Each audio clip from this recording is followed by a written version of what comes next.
How do you choose a philanthropic area when filling out a grant application? In this video, we're going to talk through 3 strategies to think about this, and then we're going to hone in on the most important, usually the most important example of the type of funder where this has a meaningful difference. My name's Benjamin Dean from grantgetting.com. I hope you enjoy this video and others like it on the channel, which are aimed at helping you get more grants. Be sure to check out the link in the description for a free download with 7 additional tips on top of what we're going to talk about today. So number 1, and you'll hear this a lot, but with a different twist, and that is understanding the funder's mission and priorities. When it comes to selecting the philanthropic area or philanthropic agenda for a particular grantor when you're filling out an application, this might be a very important question that has a meaning other than you think that it means, or it might just be a little bit of data gathering by the grantor to try to understand which area you classify yourself within. So in the case of where it's data gathering, that's fine. There's not too much additional research that you need to do. But in the case where this actually tells the funder from which fund to give you your opportunity for funding from, that's very important because it means that there are different criteria, there's a different application pool, there's a different amount of money, there's different reviewers. It's almost like an application within an application. Okay, so if you don't understand your funder's priorities, if you don't understand their fund structure or how it is that they're actually operating, how they prioritize their organizational money, then you have no idea what you're doing on this question. It's just a drop-down menu with words. And you're kind of like, well, I can maybe fit within health and human services, but I can also fit within community improvement. I guess I'll just pick one. Probably doesn't matter. Hopefully it doesn't matter for your sake, but usually it does. Okay, so you need to research the past grant opportunities that have been listed before, that have been given before. You need to look at the previous grantees, understand where they came from and which category they fell into at what times. And all of this needs to be in the context of what you hear from them in terms of their different funds. Does this funder manage separate funds? Yes or no? If yes, then are those funds correlated to this particular question on the application where they're asking for a philanthropic area? If yes, what can you tell me about these funds? Okay, very important. If you don't ask these questions, then you are just guessing at this particular question, and that's not smart. So this, number 1, and by far the most important part about this particular question, is understand what the funder means to ask you by asking this question. As I said, it might mean very little. It might just mean, somebody somewhere wanted to know how many applications are coming from this category, how many applications are coming from this category. But if they're calling it philanthropic, chances are that there's something more at play, and it usually means there's multiple funds being managed. Okay, so that's number 1. Number 2 is once you have that understanding, is to assess your organization's strengths and align them with the agenda area. So you want to take a close look at your own strengths. Hopefully you've done a strategic analysis of your organization and have strengths and weaknesses, opportunities and threats. You also want to look at your core competencies, those core competencies that are known and those that are unknown, those that are just sort of internal and nobody really knows that this is sort of the secret sauce, and those that are external. People know that you are very reliable to do this for the community or to do this. Okay, you want to look at both of those. And then what are the areas where you've had the most impact publicly? You want to align these sorts of things with the agenda area, typically, of the funder. If a funder is looking at your application fitting within one of these categories, they're a more sophisticated funder, relatively speaking, because they will typically have um, a marketplace model, right? A marketplace model would be one that matches interests from two sides of an equation. If you have, let's say, a corporate foundation that just takes their proceeds and wants to do good in the community, that's not really a marketplace. There's no matching going on.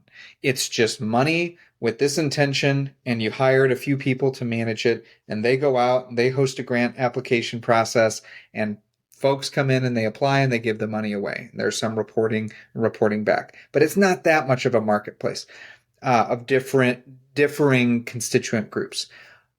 Another marketplace, or an example of a marketplace, would be one where you have donors coming in to an entity. You have individual or other foundational or other company donors putting into an entity who then manages a grant review process for the community, for that group. They sit in the middle, more truly in the middle. In that case, those entities are going to care a lot about who your organization is, because it's not just about the project, it's about creating relationships.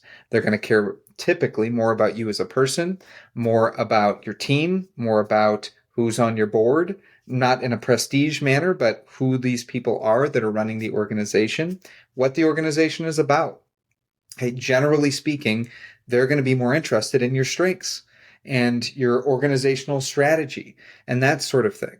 Okay, so that is part of the equation typically when you're answering this question. That's number 2.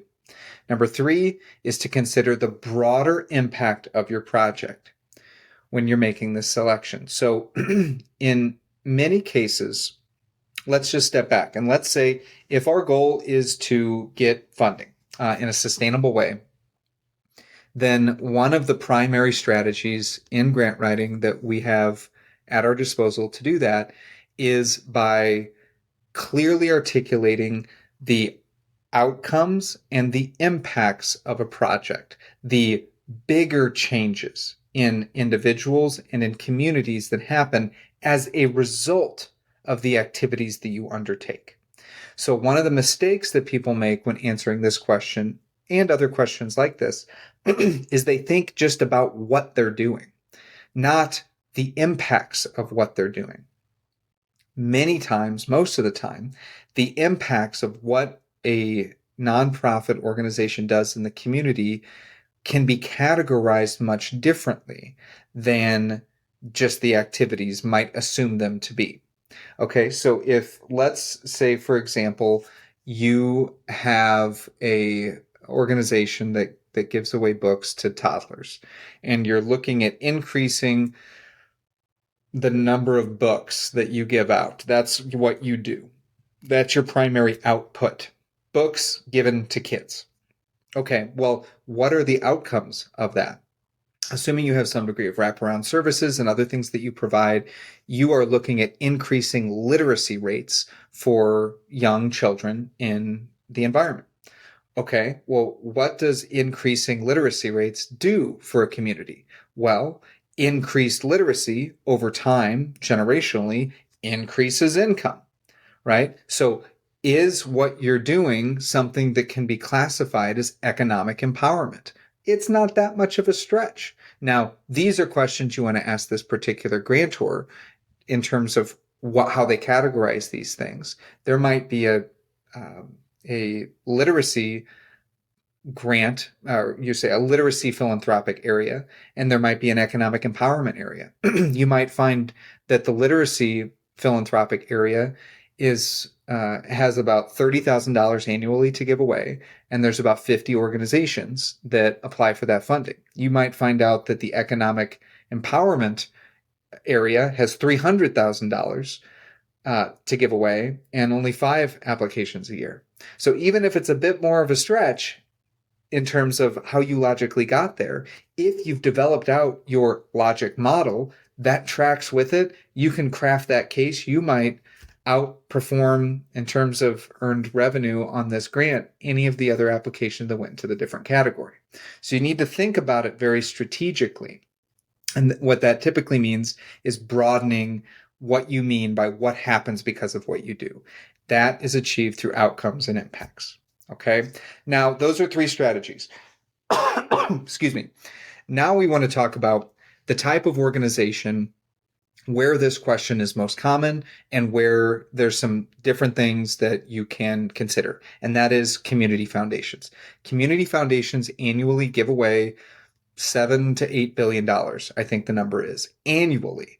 And those are given away to small organizations, typically almost exclusively small to mid-sized nonprofit organizations that are doing work within your community. These are marketplaces. These are individual philanthropic donors who have started funds with this entity or who are contributing to funds within an area of interest that matches what they care about. Okay, and that's why you see this question most of the time.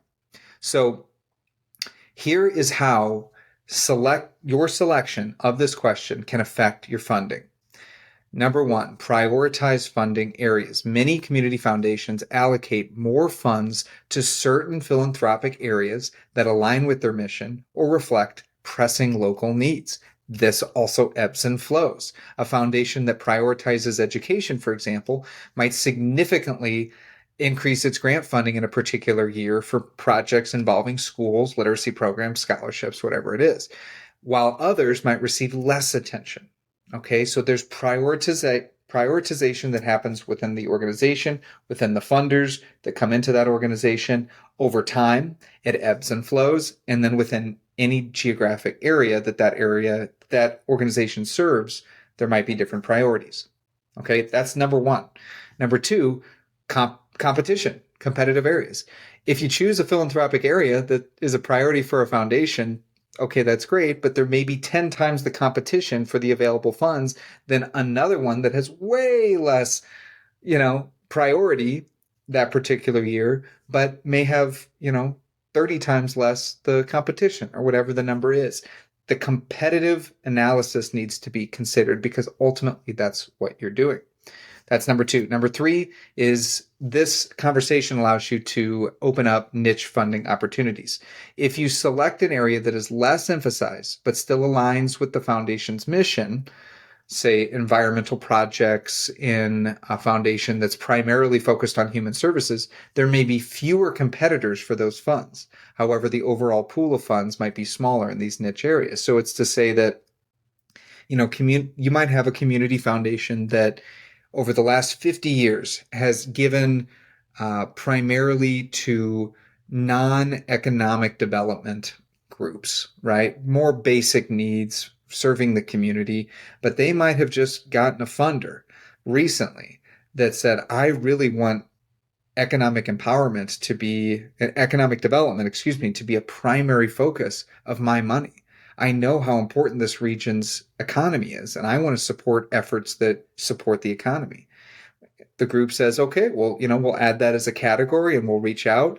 It might be new. People might not find out about it. You might have a project within your organization that is economic development focused, that isn't even your main thing. Okay, so that's where these niche opportunities can come up. Okay, and then finally, with community foundations, you're looking at things like special funds, test funds, kind of like the one I described, one-time only funds, donor-advised funds. Some community foundations manage DAFs or specialized funds that are really designed for very specific philanthropic agendas. Choosing an agenda that aligns with these funds can sometimes lead to even larger, maybe not sustainable, but larger gifts because they're more narrow and you've got a big funder that wants to support them. Okay, so these are the things to be asking if you're working with a community foundation. Okay, that's everything that I had for this. Remember to check out the free download in the description, which has 7 additional tips on this topic of selecting the philanthropic agenda or area of interest. If you have any questions or you have ideas or anything you want to share, jump into the comments and post it there. I'd love to see you there. So thank you so much for watching, and we will see you in the next video.